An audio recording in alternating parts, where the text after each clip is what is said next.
And now on Tucson Business Radio, let's find out how to be healthy, wealthy, and wise with your host, Karen Fisher.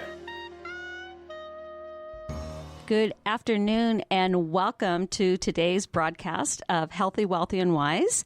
We are broadcasting live from the Business Radio X Tucson studio, which is located in the Stewart Title Building right off of Broadway. And I have two fabulous guests that I've had the honor of knowing for both of them for many, many years. And we are super excited to be able to share with you things that they see going on as far as with families, what's going on within Tucson, and just all the fun things and opportunities that we have. So first and foremost, I'd like to welcome Janelle Curry. Yeah, Hi, you. Janelle. So glad that you are here. And then also Cindy Scheller. So say hello. They've got to know that I'm not making you guys up, you know. Hi, So it's great to be here. it is super fun. So I'm going to start with just a little bit of some really, really good news, and then I'm going to share a little bit about the bios with my amazing guests. But this is really interesting. Out of Kiplinger's letters, and by the way, I am Karen Fisher, Senior Loan Officer with Summit Funding. But the really great news out of Kiplinger's letter that just came out, some information regarding Tucson, which we kind of already know because we know and love Tucson and have chosen to live here very intentionally. But some cool things about this, the state of Arizona, our population, this blows my mind. Our population is 7,172,000.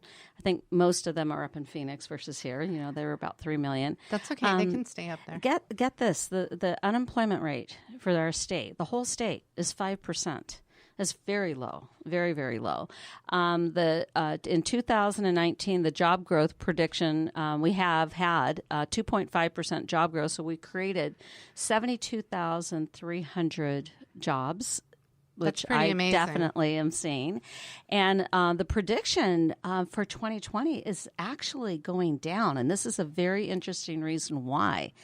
And we actually have at least within Pima County, we've got some resources to teach them. But the predicted job growth for 2020 is actually at 1.7%, which is just a little over 50,000 jobs. And the reason that they have said that is because we're missing candidates, job candidates. I mean, we are...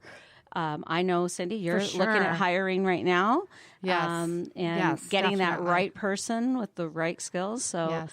I'm telling people, as far as, especially in the trades right now, anything within the skilled trades or, it really doesn't, if they've got just some basic work skills, like showing up on time, that might be a concept, doing things. I mean, there's great job opportunity in Tucson. And then real quick, I'll just say some of the things that came out of Kiplinger. It says Arizona is noted for its growing labor force as well as its relative affordability and business-friendly regulatory environment. Hiring will increase.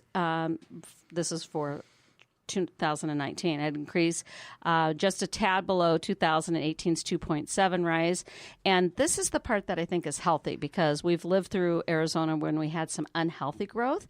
But what's interesting is that the growth is actually well distributed across the sectors from good paying blue collar work in construction, manufacturing, trucking business, which thank you, that's Port of Tucson. That was absolutely visionary what they did there. Hence, that's why one of the reasons why Amazon came here, because of the Port of Tucson. People are like, you don't have water. Yes, we don't have water, but we've got the port and the taxation. The strongest growth will be in the Phoenix area. That's just kind of natural. And then this is interesting that's happening both in Phoenix and in Tucson. The Mayo Clinic is investing $650 million for a major expansion of its operations in Phoenix, while Caterpillar's Surface Mining and Technology Division is building the new headquarters. It's almost 1,000 engineers, product developers, and support staff in Tucson. And then the Rosemont Mine, although that's been kind of put on hold by the federal judge. So it's really interesting. And then the service sector is expanding partly because of the growing number of retirees. So with that, as far as the retirees, I want to talk to both of you. So first of all, I'm going to just share a little bit, just a tad. You'll be able to find their complete bios on our website. Be sure to visit that as far as the information. But I want to give you just a little bit of a highlight. Particularly, we'll start with Janelle right now. But background, she's, your background is very, very wide and full of variety. But you've got your background in design, and then you actually went back to school and got your master's in, what's the exact degree? Well, the degree it's in planning, but planning has many, many different aspects to it. So it can be urban planning, environmental planning, land use planning. So all of the above. We get a little bit of all of it in the master's degree, and I'm particularly interested in infill and redevelopment. Think about what that does for a community as far as community revitalization and keeping it healthy versus it just spreading out. That's very important to me. So you could say it's right up against the importance of good environmental planning. So I'm particularly interested in the concepts of how we're going to deal with things going forward, as right at those juncture points where development is meeting with urban development, because those are some key points. Well, and as far as with the design, we've had many offline conversations about this. The difference with what will happen, let's take residential, for example, and I know you do commercial as well, but let's just even look at just residential. Well thought out, well-designed residential as far as that flow and things like that. It's interesting, like a well-laid out floor plan versus something that's just like you walk in there and you go, was it done by committee? You're not really sure. Well, you know what I like to say about design is good design is simply unnoticeable, because what happens is when things are designed properly and good, it barely registers. It just works for you. And you wouldn't even really be able to say why, but just something feels right, or it just looks right, or it's not even on your radar at all because it's just flowing so perfectly. So I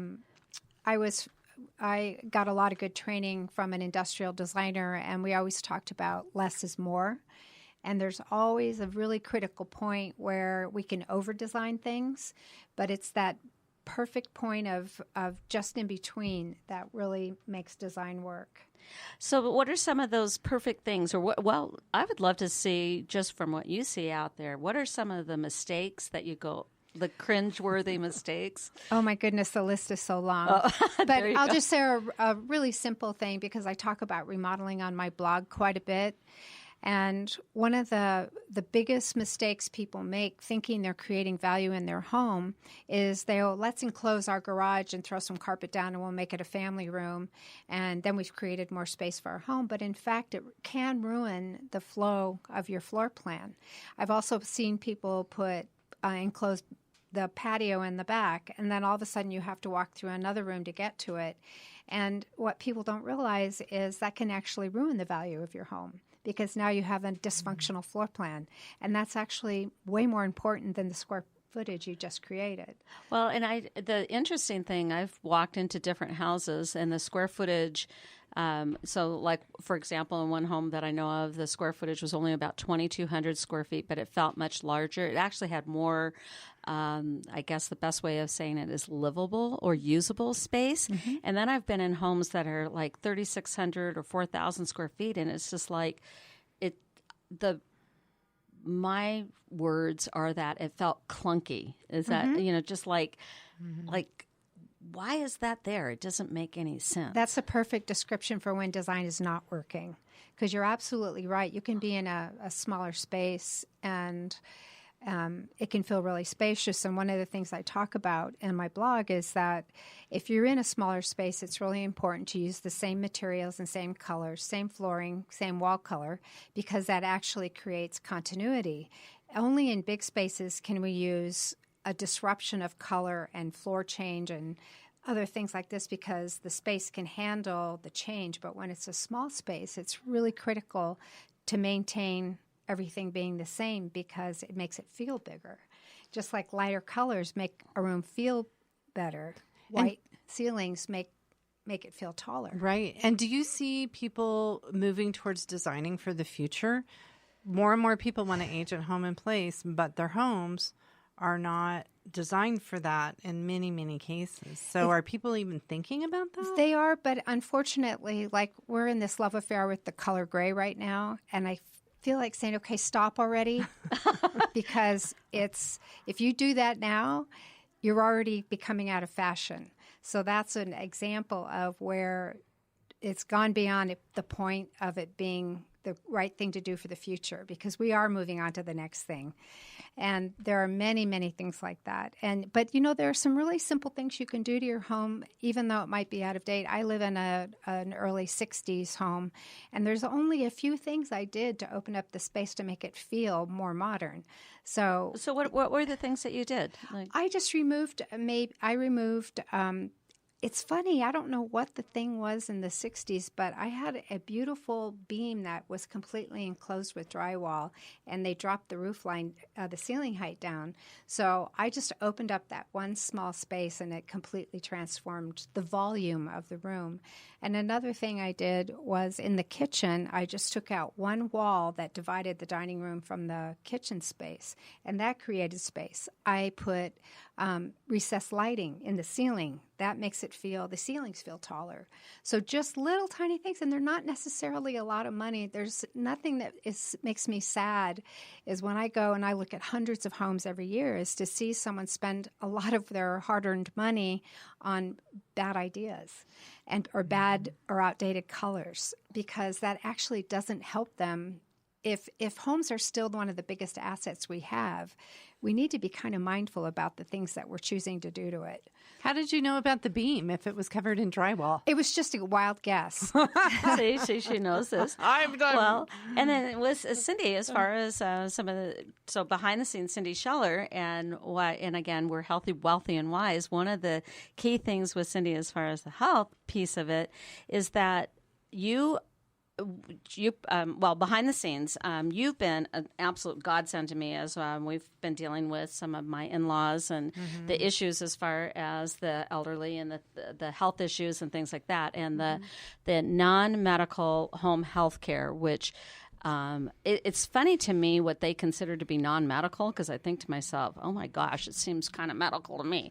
But there are many shades of gray. Many shades of gray. We'll have to take that. But I know that there are many people I talk to, and they're like, they are taking me out of this house feet first. I am not moving. But what do you see as far as, we didn't realize it in our own personal home. My husband and I, we didn't buy this house that we're in with this in mind, but because I have a relative who's in a wheelchair, and then three other relatives that are with walkers, we didn't realize it, but our home is actually barrier-free. Our hallways are over 3 feet wide, and it's a direct shot to the bathroom. It's like Scott and I figured out, you know what? We can stay here forever, because there's no and yet my sister-in-law and her husband, they had to move from their very, very long-term home because they had a split-level home, but no bathroom on the main floor. What's really important when you're thinking about more and more people want to stay at home. That's the bottom line. And in terms of non-medical in-home care, I say many shades of gray, but the reality is, as long as they want to stay at home and you can keep them safe and healthy at home by coordinating with other service providers like skilled home health care that provides physical therapy, occupational therapy, nursing visits, or even hospice at the end of the life. It's all possible. But in terms of housing structures, even with my husband just had a total hip replacement, and we have a very small step into the living room. And outside, when you drive in the, what do you call that when it goes into a U, a pass-through? There's a red brick, like French porch step up. So I never really thought about it, but he was in a walker, so we had to be really careful, right? So when people are buying homes, if you know it's going to be your forever home, then those are some of the things that you look for. So the bathrooms, typically they don't have those huge entryways, and I think, as you were saying, Janelle, some of these fixes are super easy to do. But one of the things that we do a in-home safety check, and we look for rugs that aren't kind of, non-slip rugs, and we look for extension cords and things that are unsafe. And part of that could be something that flows very nicely to what you do. You could come in and say, look, all we have to do is XYZ to make your home compliant. Mm-hmm. Maybe take out the bathtub and put in a walk-through shower is one of the things that's a big issue. One of the things that I've seen recently, as far as some of the showers and things like that, they really have, just as far as some nice design. It seems that there's some really beautiful things that you can do, and some of the showers, a lot of them don't have the.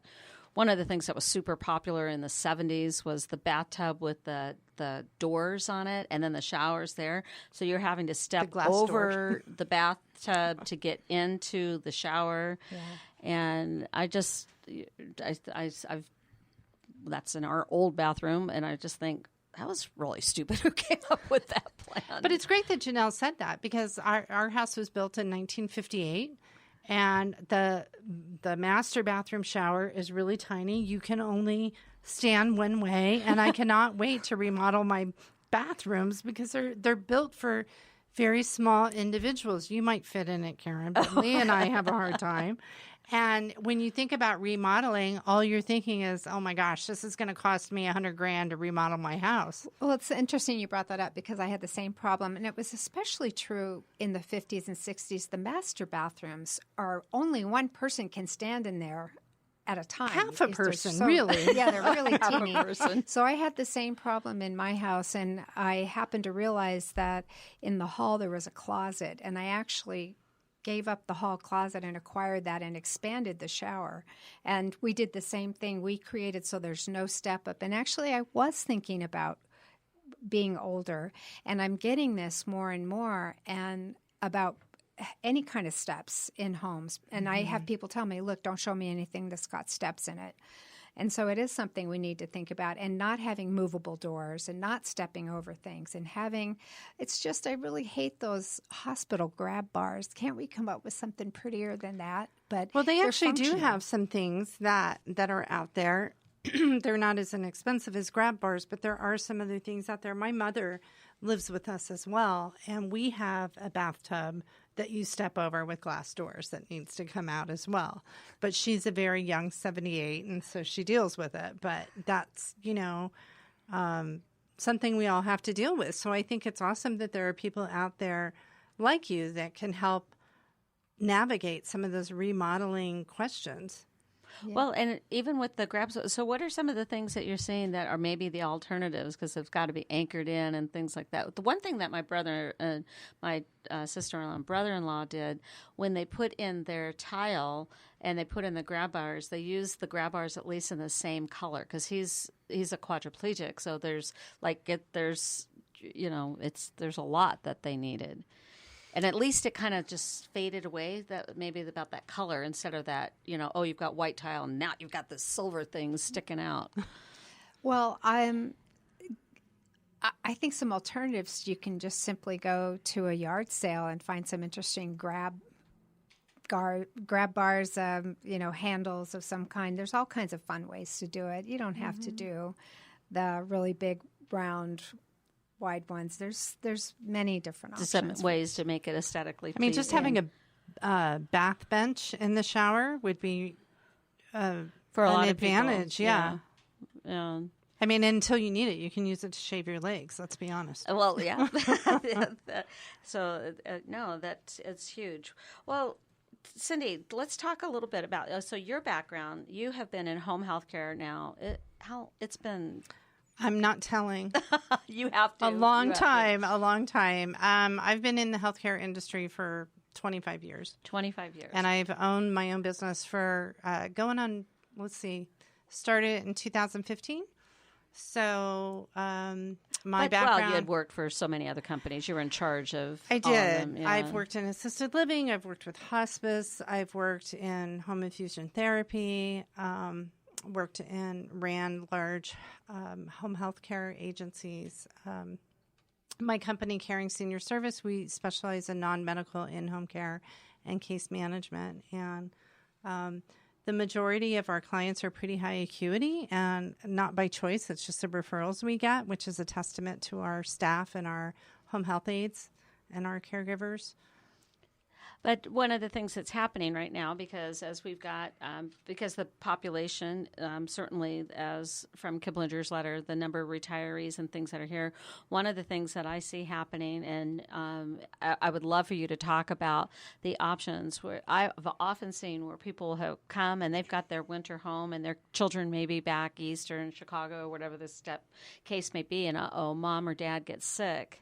It's actually a pretty timely topic because the holidays are coming up and there are a lot of family events. And truly, for some of our parents and grandparents, those big raucous holiday get-togethers are a bit much for them. So rather than excluding them, you can have a caregiver come in and assist your family member so that they can be a part of the group, but yet you're not the one that has to take them to the bathroom and help them clean their tush or whatever care that they need. And what that does is it allows you to be the family member and not the caregiver. So you can enjoy the event, whether it's a religious event or whether it's just a family get-together. And the snowbirds, or our winter visitors, if they don't like that label, they do come in, and a lot of them need a little extra help. Like, God forbid they fall and they need a hip replacement, or they're just simply not feeling well, or they get the flu. You know, you could have a caregiver come in for a week or two. It's just whatever they need. Well, and I know that that's been a big godsend. One of the things that that we have witnessed with what's happening, and I see a lot of clients that are doing this, needing. Oftentimes that's the reason why they're coming to me to refinance or to do something. A lot of times, I mean, I've got several clients this year that they're moving mom or dad into their home.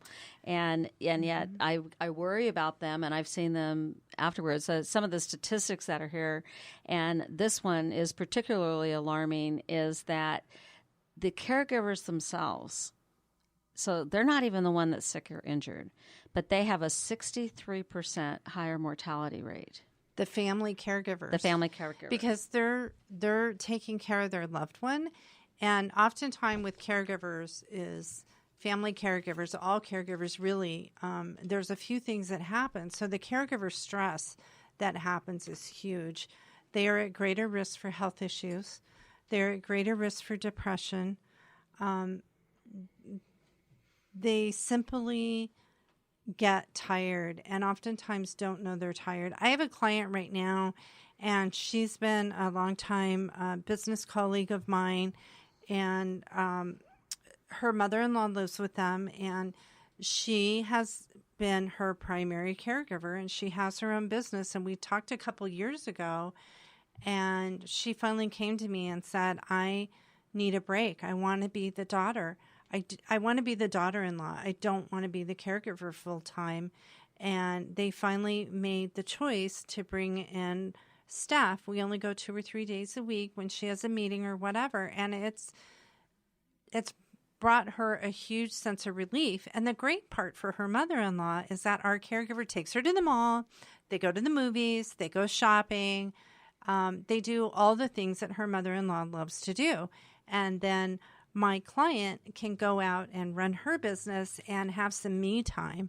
So as a family caregiver, that's part of what you're losing. You're losing your freedom and your me time, and you don't even realize it. So once your family member starts really aging in place and they really start declining, you kind of do this slow slide into it, and you really don't know how overwhelmed you're getting. But more and more families are combined. I mentioned that my mom has lived with us, and my dad passed away last year.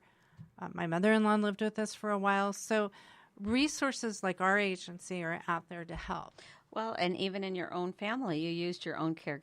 She's like, I own a home healthcare agency, and I need help. I know that I can't do this, because at some point, even though you're the expert, and my husband was a rock star. He didn't really need personal care per se. Yeah. After the first week, I needed help. Even picking up I have a little one, picking him up from school and schlepping Lee to the physical therapist. So I did have a caregiver with and it relieves a lot of stress, because what it means is when you're a family caregiver, it takes a physical toll, it takes an emotional toll, and it takes a financial toll. And I told this story last year, I think, when my dad got really sick and he ended up on hospice. I did exactly what I tell people not to do. And I stayed home with my mom for a couple of weeks and cared for my dad. So I wasn't in the business. I was taking care of a family member. And here I have this fleet of perfectly qualified caregivers that could have come in. And I just wasn't thinking. And that's the point. You're not thinking straight when you're under that kind of pressure. And you do it out of love, but it's still pressure that a lot of people don't recognize. Well, and so with that, as we're moving into some of the urban planning and things like that, so we've had to move my mother-in-law into a memory care facility. And one of the things that I've noticed is that when we were looking for the different assisted living and specifically memory care, first of all, there's 86 million of them. Secondly, many of them are institutionally owned, like big corporations. Like, I mean, there's kind of follow the money trail. There's a lot of money in this. Mm-hmm. And then secondly, because of the way that it is, from the zoning for within Pima County, those care homes can be anywhere. There's not a specific. They can't be denied the zoning. So they're tucked away in some neighborhoods. Some of them are fantastic. Some of them are downright scary. And listeners, I'm going to tell you right now, one of the main things to do, if you do have to put your loved one into any type of assisted living or memory care, the biggest tip that I received is do not set appointments. You just pop in. You pop in and you pop in at different times so that you can see what's happening and start asking the questions of, you know, how much turnover is there in the staff? What is really happening? And I will tell you, let me interject, because there are professionals out there, and they're called placement agents, that can help families sort through all of the assisted livings. And what they do is they sit down with the family and potentially the client, and they talk about budget, and they will help you narrow down that field. You were my helper on that because I had you on speed dial. It's true, but you know and I can give advice, but the thing about the professional placement agents, and there are only a handful that we work with at my agency, but they know the demographics. They know if they've had any deficiencies. They know if there's been management changeovers. And the big facilities are great for some people, and the small assisted livings are great for others. One of the groups I'm involved with is called Insights on Aging, and we're a panel of healthcare really educators, and we talk about the continuum of care. But Anthony Von Diaz owns Shante Rosa's Assisted Living. Rosa Shante's, don't kill me, Anthony. Rosa Shante's Assisted Living, and he really specializes in behavioral health. And he's had this care home for many, many years, and he's been a mentor to a lot of new owners. But the point is, there are a lot of people that can help you through that. So if anybody out there is facing what Karen's talking about, feel free to call me. My information will be up on the site, but I can give you referrals to people that can help you through that. It's huge. I mean, it's just really, really true. So, Janelle, with what you're seeing, talk to me about what you've got a lot of clients. You work with clients in all spectrums, but you also have a very specific expertise in helping retiring people. Tell me a little bit more about, like, what is it that you're finding when they're saying, I want to retire in Arizona? What are they sharing with you? Well, it's really interesting because Arizona is one of the top 4 target states, and we are seeing, I think they expect it to increase by at least 10% over the next 10 years. So we are a target partly because of the number one thing I think people might say is the weather, but the second thing right behind that is the cost of living is much less here.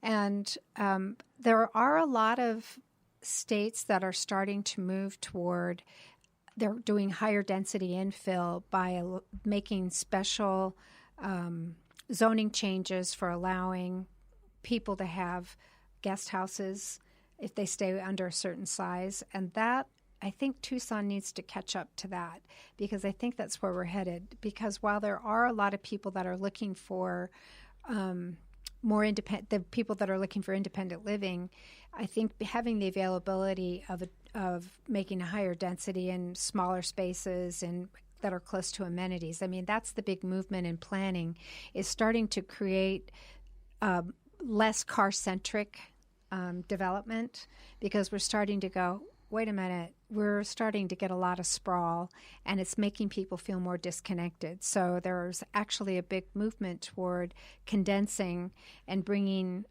people closer to amenities. So that'll get people out walking and using public transportation. And beyond that, it's just happens to be that I listened in on a very big movement for seniors. Is they're doing these huge developments that are almost resort-like, and that's kind of the opposite end of just having a guest house that you'll build for mom and dad. But they have independent living, assisted care, memory care, medical facilities in these enormous resort kind of. But, not all of us, as a matter of fact, I was just talking with another developer this morning, and she's like, but that's for not our generation. We don't want that. But there is a large number of people, especially people that come from bigger cities, they're kind of looking for that idea. So there's a wide range of things we need to think about, but I do think we have to address it, because we are one of the top 4 states that are going to be seeing a much higher increase of retirees. And part of the reason why you're seeing these huge communities is because the senior population is going to be massive very soon. Part of the challenges with that as well is, although we have great rise in unemployment rates, or lowering, and how do you say that? We have very low unemployment. Thank you. Yes. Sorry. Okay, there you go. You got it. But the need for technical trained people is really great in Tucson. So I'm always chasing those qualified, compassionate caregivers that can work. And not only am I looking for those people, but all of those large assisted livings are looking for them. The hospice companies are looking. All the healthcare providers need these caregivers, and it's you're constantly recruiting for them. And there's going to be, when you were talking about the growth with Caterpillar, Oro Valley is becoming a very large matrix for biomedical engineering firms and biomedical technology firms. Yeah, one of the top areas as far as technology. And listeners on the show, I always like to brag on our daughter and her fiance, but Allison's getting her doctorate in applied mathematics with an emphasis in computational neuroscience. And it's interesting hearing the information, because she is the people and the places, just like Ventana Medical, but many, many others, as far as in U of A's Tech Park, et cetera, there's a big movement. People do not want to, they keep saying, 70's the new 40 or 70's the new, they keep making up the numbers, whatever it is. But bottom line is, they're not sitting there in a rocking chair and going off into the sunset. They're that idea of how do they age in place, but to do things. And I see people doing, continuing to do art and continuing to do,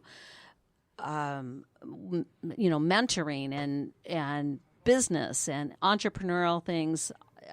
Actually, the largest growing technical population is in the population that is actually over 80 years old.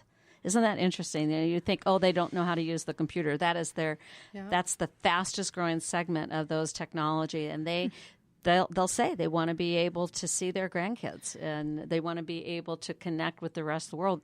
Their legs might not work, but by gosh and by golly, their minds do. But at the other end of that spectrum, we have the people that are suffering from Alzheimer's. Yes. There's a big push right now for Alzheimer's awareness. Everybody's raising money for research, and We're seeing a lot of that. We're seeing a lot of diseases that are impacting the brain. ALS clients, we have ALS clients, we have Parkinson's clients. And so all of these seniors that are aging, some of them are very active, and then some of them have some very real specific problems. Yeah, huge medical things on top of it. And I think, like you were saying before, when you're researching a designer or a home builder or a remodeler or a hospice company or a home care company, it's really about dealing with people who you know, like, and trust. And if you don't, Karen is an incredible resource for these listeners out here because she knows so many people, and she can point everybody in the right direction because she really works with people that she respects and trusts. Well, and, the reality is, and I just want to remind listeners, this is the Healthy, Wealthy, and Wise radio show. Very eclectic. We bring people from all areas of life, but my whole passion, I've done radio for better than 20 years, and my passion is to connect people with the resources and the information, because within Tucson, I mean, it's amazing. And again, this is Business Radio X Tucson. We're broadcasting live from the Stewart Title. It's actually the Business Radio X Tucson studio, but it's located within the Stewart Title Corporate Businesses right there off of Broadway, and we've got the most beautiful place. It's just fantastic.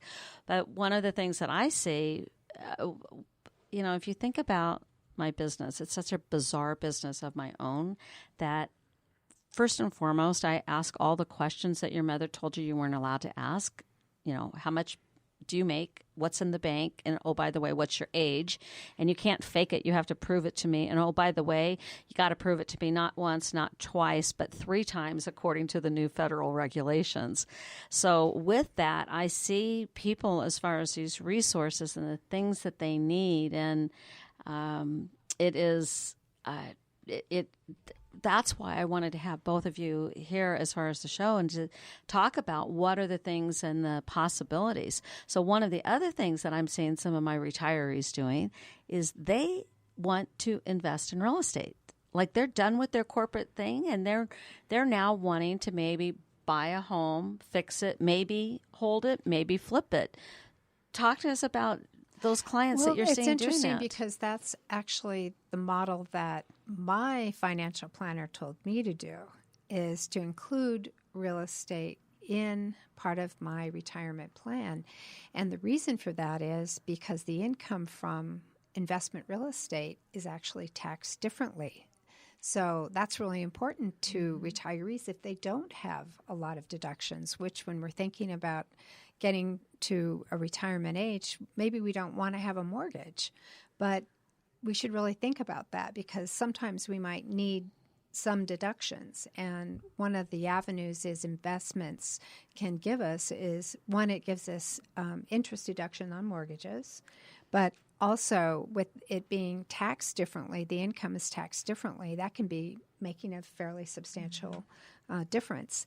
The only thing is I think it's tricky to remember that you may not want to take care of and manage your own real estate. You may want to have a manager. So you need to be really careful about who you pick. I'd interview a lot of different people because some people have reported to me they feel like they get nickeled and dimed by the property management firms. So I think really understanding how they work is really important. So you need to know enough about getting involved in that so that you're on top of what's happening with your project. I tend to do everything myself because I prefer to know what's going on. And I'm one of those kind of people in my own investment properties is I take super good care of them. One, because I want to make sure my asset is in always good condition in case I need to sell it soon. And 2, deferred maintenance always becomes a bigger headache than we'd like for it to be. So one of the things I always tell people is don't let the maintenance on your home or an investment property get to be a bigger problem. So what do you see people letting slide? I think that Oh, they my move goodness. in. That's a load of What's everything. the number one thing is roof maintenance. I was going to say the roof. I think the reason why is because you and I are not climbing up there to look at it, number one. So unless a leak is happening in the ceiling, we're not paying attention. But I would say, especially because we have such extreme temperatures, our roofs take a beating. And so without fail, there's always roofing problems. So the next thing is taking care of the exterior. And then probably two of the other really top important things to pay attention to is plumbing and your sewer systems, which we often don't. My neighbor once said to me, he said, plumbing just happens to you. Well, and that's true. We're not thinking about it until we have a problem. And then it could be a very expensive problem. Sounds like home care. What are some of the, it can, What are some of one of the things that it seems, I always think that it's interesting that with our automobiles, we'll take them in and get them serviced, whatever the manufacturer recommends that we do. But with our roofs or just the basic, like sometimes people only think of home inspectors for just when they're buying a property. But wouldn't it be I know a couple of inspectors that do this, that they will actually do basically a house checkup to, what's going on with your house. It's really important because especially if you're not into that kind of stuff, to have somebody keeping an eye on things. One of the other things is I always have all the major systems checked every year for my properties, because the other thing is I don't want them calling me. I don't want tenants calling me. We want happy tenants that are just living their lives and giving the rent check to us, and we're keeping things in good condition. Then we don't have any of those emergency calls. And also you just have a happier, healthier relationship. So if you're going to get involved in that kind of thing, especially if you want to keep it as painless as possible, it's really important to make sure your property's maintained. Well, and then from a tax standpoint, as far as the property management, you can still hire a property manager. You do need to check with your CPA on this, but hire a property manager does not mean that it's passive income. You can still be involved. You just don't necessarily need to be the person that is letting them know that your rent check bounced or anything exciting like that. Well, I think one of the important things about having a management company is they have usually a legal system behind them, and that's important. I mean, hopefully you never need it, but if you do, that's a world that a lot of us don't know much about. So I think a good management company that has a good legal team behind them and they have a good system in place, they have good leases that keep everybody safe, those are really important things, and those are definitely valuable. Well, and the property management versus the sale or purchasing of real estate, they're like two totally different. Like you've got a totally different, like you're managing it for your own properties, but you're not really doing a bunch of management for other people. I get asked that question all the time. People would love it if I would. I happen to work for a brokerage that doesn't allow it. And I've often... Good plan, actually. Yeah. Yeah, my broker says it's a thankless job. So that's one thing they knew they didn't want to get involved in. I think it's interesting that seniors are buying up investment properties, and they should, because healthcare is getting more and more expensive every day, and we have a huge population of people that simply cannot afford it. So if you're able to make those right investments now, they will pay off when you get older and you do want to stay at home. Well, and as far as with the cash flow is just, it's huge. It's super important. And what's interesting to me, I think about it, I never share my individual clients' names or anything like that, but I have clients that come from all over the world. Right now, we're getting a huge influx of clients from look, it's already snowing in Denver today. I've already got 2 calls this week. They're like, that's it, we're out of here. But a lot of people coming from California right now because they're able to parlay the sale of their home in California. One of my clients has had property in Northern California for 30 plus years. They're selling literally everything they've bought in Florida, they've bought in Arizona, and they are parlaying their 3 properties out of California, and we're up to 10 properties between the 2 states. And the cash flow, the numbers, and then our taxes here are considerably less than in Florida, which is, I didn't realize that, because we're licensed as a company in Florida, but I don't do business in Florida. Well, it's interesting. In the downturn that happened almost 10 years ago, Arizona was one of the most hardest hit, and Florida. So our depreciation of value was shocking. I was doing broker price opinions right after the downturn happened. So I was going into the properties that were getting foreclosed on, and I was seeing values drop in toward the main part of the city. I always call the main central part of the city in Tucson the U of A. But if that's the nucleus, the further we go out, the drops were much heavier as we moved out of town. I saw upwards of 80%. Oh my gosh. Yeah. But closer into town, our values were a little more protected, and I only saw drops between 25 and 35%. So we had a long way. The point of that is that we had a long path to get to where we are. So we're still a good value, but our market is definitely becoming more and more robust. So we are a good value, but it's changing. We're definitely seeing, and we are not in competition with any of the West Coast pricing at all, but it is definitely becoming more brisk, I would say. Yeah, and one of the things that's interesting is within Pima County, we don't have as big of a swing up or as big of a crash down as Maricopa County had. That's right. Like it's very interesting. But one of the parts that has been really positive within Tucson is at the time of the downturn in the economy, we had just a huge overabundance, if you will, of call centers. And the call center jobs, while that is an important business, it's absolutely an important business. The call center jobs, the typical employee for that call center, that is not, the income level is just not the same. And so there's been a very intense focus as far as the Tucson regional economic opportunities. Like, okay, what is it? Where are those jobs coming from? We've got this top-notch research university.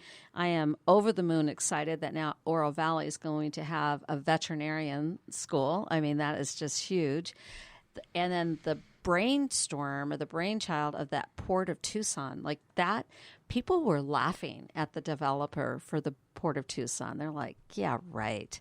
And now they're like, oh, well, they're kind of brilliant. And so tell me, you've been in Arizona now for how long? Well, I was born and raised here. I jumped in and out. Yeah. Well, I was born in Mesa. And we moved here when I was in junior high. And then I've bounced, I lived in Europe. I've lived in LA a couple times, but I've landed at home again. Probably came back. Came back like 10 years ago. So what hits home for me is just that, the minimum wage keeps on going higher, which makes the cost of our services go higher.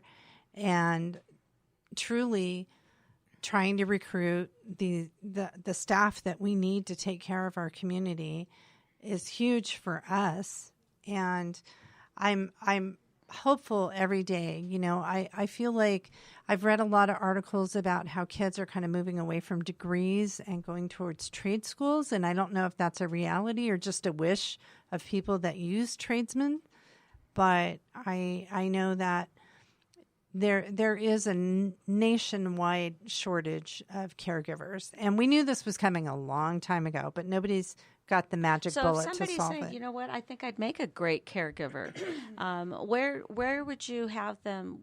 What would they do as far as that saying? I'm really interested in it. Is that through the colleges? Through Pima College? There's several schools in town. There's a handful of schools in town that provide certified nursing and training and certified caregiver training. Pima College is one. Caregiver Training Institute is another one. Excellence, she's going to kill me. Caregivers Excellence is another school. But they can reach out to you and they're saying, you know what, I'm really interested. This might be something I'm great at. And there's some flexibility, too. I know that many of your employees have been with you for years. They follow you everywhere. But They do, and we're also reaching out to people that want second and third careers because people over, kind of that sweet spot is 30 and 50 even. A lot of clients, especially the older clients, the much older clients, they don't want really young caregivers. They want somebody that they can relate to and have conversations with. And so we've reached out to the AARP, so we're working with them as well. And so what I've always said in my business is that if you have the compassion and passion to work with people, we can teach you anything. We can find resources. It takes a very special person to provide care to people that are in need. But it's such a gift, and some of the caregivers, sometimes it's some of the most gratifying jobs that they're possibly. And it's also a very difficult job. It's difficult, but it's all challenging, right? Yeah, they're all it's difficult. Challenging, but we've been very, very blessed this year. There's a lot of agencies in town. We're all kind of vying for the same caregivers. So, if you live anywhere else in the country, feel free to move to Tucson. Call me up. Yeah. I'll get you work all day long, every day. So we just have a great community. Love Tucson. Love what you're doing, Janelle. Always love what you're doing, Karen. I have the best job in the world. I'm giving other people's money away. Right. So, Janelle, your background is Tucson, and then you've come back. Tell me a little bit about where you've grown up and why Tucson. When all of us could live anywhere, I always like to ask, why Tucson? Well, it was, I actually moved here in 1985, and I'm from Southern California, and we were working a particular type of business, and the partner I had at the time, we started saying, it's just too hard here. It's not that you can't make a good living. It's just hard making a living. Where in Southern California? Southern California, just the traffic, number one. And go from there. We were just tired and started looking around and found a company in Phoenix that wanted to open a division in Tucson. So came to Tucson to do a startup. And it was, and I found it to be a marvelous place to be. The quality of life here is fantastic. And so I worked it was a graphic design, marketing, technical illustration, color lab. And then we got into exhibitry, and that's where I got my start doing exhibit design. And so the owner of the company, I think he was ready to scale down and retire out. And so I basically bought the business from him, and then I carried it on for another 10 years. And that's when I decided I wanted to get into development. As I got into these bigger projects, I realized it was just never quite going as deep as I wanted to go. And development is not easy. Anybody who's doing it will tell you it's a very, very difficult thing to do, very high risk. But I wanted to do it myself because I wanted the creative aspects of it. So that's why I tried to do it on my own, because as soon as you work for another developer, you're giving up creative control. And that to me was an interesting thing. That's the most important part. Let's talk to us about this one project. I know about it, but talk to us about the project that you had that helped artists. Oh, well, that was probably the biggest project that I tried to tackle. And one of the architects I was working with said, if you knew what you were getting into, would you have done it? And I said, probably not. But I found an old Adobe warehouse, and I was able to make some creative financial arrangements. And it was actually owned by the Sisters of St. Joseph. And they gave me a carryback loan, which meant that I was able to use them as the bank. And we worked together for 10 years while I developed the inside of this warehouse. It's the biggest Adobe warehouse, at least at the time, that had been developed for something like this. And so we were actually the largest privately held art studio complex in Tucson. And it was kind of ahead of its time. So we were flying under the radar in a lot of ways. And a lot of the challenges I had in development services were they just didn't know how we had to figure out how to navigate trying to create a project like this. So we ended up having 16 art studios. And isn't that fabulous? The thing that was most satisfying for me is when artists came, it's a very particular type of person. And when people would say, I really like how it feels here, that to me told me I succeeded. And so we did that project for quite a long time. And then I was completely, overtaken by doing development after that, because it was such a satisfying thing to do. And it felt like it was a needed thing. And to be able to provide affordable art studios to people, because a lot of people, they need their rents to be reasonable to do their craft. And so we gave people, and when I left, as a matter of fact, I believe 2 of the people are still, even the woman that carried on my project, she was a photographer and she still owns it, actually. And I was just talking to her today. She's from the San Diego area, and there are still the same people there. That's so really that cool. Is really, to me, very satisfying. And I just think, as far as some of the things that you've got within Tucson, it's so interesting to me when you talk about the quality of the life. So I came to go to school at the U of A, and we were here. That's where I met my husband, and then we moved back to Phoenix, which I'm a Phoenix native, and moved back to Phoenix. We were there for 14 years, and then he was given an opportunity with his jobs. At the time, he had 4 job offers on the table at the same time. One of them was in San Francisco area, and I'm like, I'm not moving where there's earthquakes. It's just not happening. Mm-hmm. Another was New Jersey, and honestly, I'm not dealing with the weather in New Jersey. That's not happening. A third was in Dallas, and we actually did a house hunting trip in Dallas, which was interesting. Dallas was actually a big contender. It was kind of interesting, though, because the way Dallas is, having grown up in Arizona, I'm really used to the mountains, kind of like a security blanket, and it just goes on forever. And I felt like I was going to fall off the end of the earth. It's a really weird feeling when you're used to the mountains. And then the job for Tucson came up, and it's like, well, this is a no-brainer. So I just, in terms of what we're doing. So one of the things that I always love to do at the end of our show, and we're almost an hour, if you can believe this, almost an hour. So I love to ask, what is your favorite color? And oh my gosh, well, I would favorite color and favorite fall activity to do. We'll do those 2. So I have to say, as I have 2 children, they're 21 years apart, and my oldest son gave me a grandbaby this year. She's so Audrey Adair, and she is beautiful. And I was able to be in Texas, so we took the baby, 2 weeks old, to her first pumpkin patch, and that was just way too much fun. And then my 11-year-old, I'm excited about what Halloween costume he's going to pick this year, so I can take him trick or treating. And that is always really fun for me. And I'm an artist when I have time. I haven't painted in several years. So it would, I don't know that I have a favorite color. Don't have a favorite color. Well, you don't have to pick. You could be, I love those deep.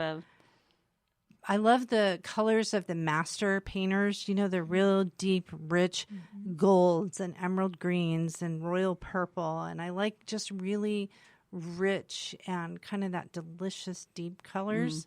Not a big fan of pastels. Very good. And how about you, Janelle?